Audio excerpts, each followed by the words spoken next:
Hello guys. Welcome back to GDT Tech Reviews. In this video we are going to do a detailed review and pick the top 5 best business laptops. So let us get started and the review based on our studies and small research. If you have any personal suggestion, do let us know in the comment section. If you are for the first time, don't forget to subscribe and click on the bell icon for more videos. We will be also providing affiliates link to purchase from Amazon. Kindly use to for best offers and purchase from anywhere in the world. So let's get started. Nothing major about the design of the Surface Pro has changed since the very first model, although there have been calls for Microsoft to change things up to keep pace with general trends. The tablet itself is about as thick as today's smartphones, at 8.5 mm, and weighs between 775 grams and 790 grams depending on the hardware you choose.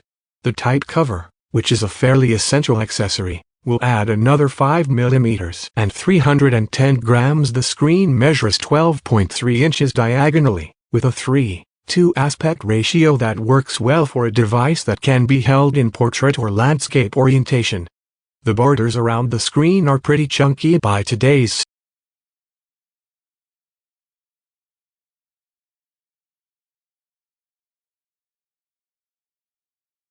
The MacBook Pro 13-inch.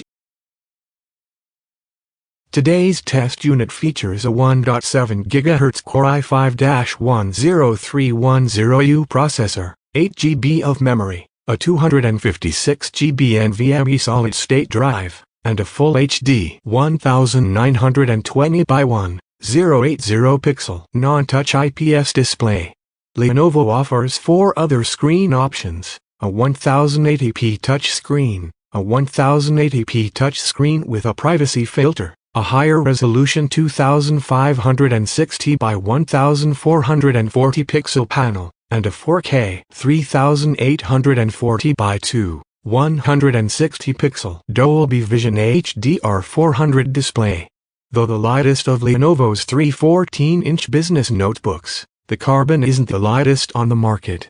The Asus ExpertBook B9450 is just 191 pounds still, at 0.59 by 12.7 by 8.5 inches. The Lenovo is impressively compact.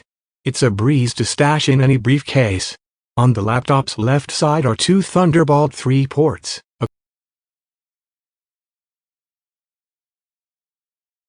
The latest HP Pavilion X360 borders right on the edge of a premium laptop, offering a strong processor, comfortable keyboard and a good pair of Bang & Olufsen speakers. The base model Pavilion X360 runs for $499 and has a Core i3-8145U processor, 8 GB of RAM, a 128 GB SSD, and a 1366x768 display. Meanwhile, the $899 model jam-packs a Core i5-8265U CPU, 12 GB of RAM, a 256 GB SSD, and a 1920x1080 screen. The Pavilion X360 that I tested costs $749 and comes outfitted with an Intel Core i5-8265U processor, 8 GB of RAM, a 128 GB SSD, and a 1920x1080 panel. Design: the hood of the Pavilion X360 is slathered in a warm gold paint, and stamped at the center is a reflective HP logo. The edges of the hood and the deck curve outward and then inward as they meet each other, creating an hourglass design that surrounds the Pavilion X360. There's also a Pavilion logo on the hinge of the laptop. Opening the Pavilion X360 reveals a slightly more silver tone on the deck, a carved-out section for the keyboard at the center, and a vent grill for the Bang & Olufsen speakers just above it. There's also a fingerprint reader to the right of the touchpad. Thankfully, the bezels on the display are relatively slim.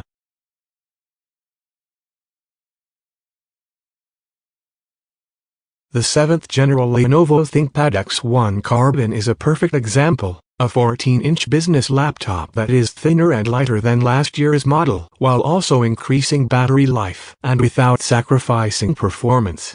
At £2.40, you'd never use the word lug when commuting or traveling with the X1 Carbon. It's only 14.9mm thick, too, so you can slip it in and out of your bag flying in a middle seat in coach without elbowing your neighbors. And despite having a larger display than many ultra-portables, it's still tray table size. You can even get the X1 Carbon with one of Lenovo's Privacy Guard displays to help block out what's on your screen when viewed from the sides. The X1 Carbon is a traditional clamshell and doesn't have the dual 360-degree hinges and the active pen of its X1 Yoga line mate. The screen does open 180 degrees, which gives you plenty of positioning flexibility and makes it easier to share your display with others at the table. Lenovo offers 5 display options on this model, 3 of which are 1920 x 1080 pixel resolution. There are also a WQHD and the UD display I tested, although the latter doesn't seem to be an option when buying direct from Lenovo.